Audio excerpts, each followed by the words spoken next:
in context ng flood control na talagang yung iba sa amin ay target talaga. Sir, sinong umaatake sa inyo? Sino?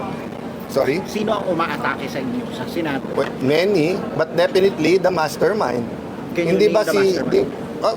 we've named it many times, and of course lumalabas ngayon sa hearing hanggang kay Mr. Zaldico. But wala naman, kayo ba naniniwala kayo hanggang dun lang yon? I don't think there's one mastermind. I think it is a group of people who came together, maybe stumbling into it. Yung latest ko narinig is that nalulun sa sugal sila Bryce at kailangan nila ng pera. So wala naman sa usapan Ghost, napunta sa Ghost, nagustuhan nila, natuto, in-export din nila sa ibang district engineer. That can be true or not, but until now, I have not heard from the DPWH, from the ICI, DOJ, or Ombudsman a working theory. Napaka-importante sa kahit anong investigasyon ng krimen, ano yung kwento, ano yung narrative, ano yung working theory. Kasi dun mo makikita yung motibo, di ba? And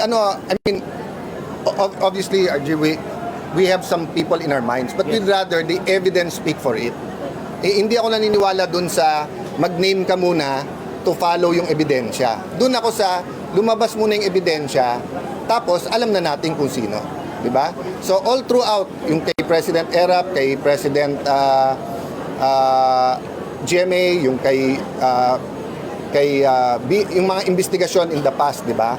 Nauna muna yung ebidensya, saka kami nagsalita. So yun lang pakiusap namin na ituloy-tuloy natin yung investigasyon na to, pero wag tayong payag na ma-distract. Diba? Kung sana pending yung kaso at saka dapat siyang alisin, di kahit member siya ng minority, kahit sino man siya, diba? Kahit Senate President siya.